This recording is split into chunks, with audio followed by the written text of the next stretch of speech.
Happening soon at Lady Bird Lake, modified clay will be added to the water to help fight an ongoing algae problem that we've covered many times in the past. Here's a live look at the lake near the Pfluger pedestrian bridge.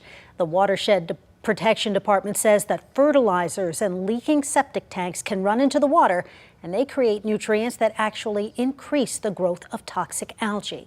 The department says with the hot and stagnant waters, it's common for toxic algae to be mixed in with regular algae. So it's best for people and especially dogs to just avoid it altogether.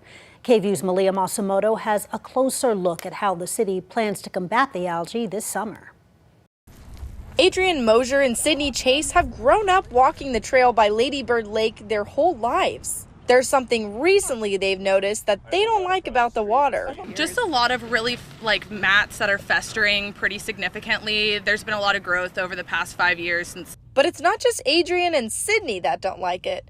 Neither does Dolly Parton. This is Dolly Parton. She's 6 years old. 2019 was the year that spooked many other dog owners. That's when things really took off. You know, we had 5 dogs that I believe passed away, a number of others that were ill.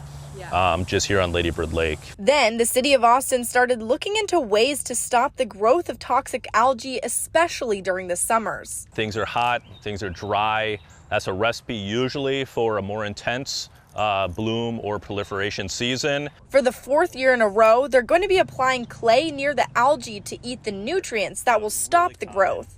Binding up that phosphorus to essentially starve out the cyanobacteria is what we're hoping for. But even though Dolly may want to hang out by the water from 9 to 5, it's something Mosier will have to keep her from. We used to take her on the paddleboard all the time, and we can't do that anymore, unfortunately, which breaks our hearts. And that was Malia Masumoto reporting. The location she highlighted in her story is just one of the places where they'll be applying that clay. They'll also put it on Redbud Isle and the north shore of the lake between I-35 and the lagoon. And they'll start the first application for the year on Monday.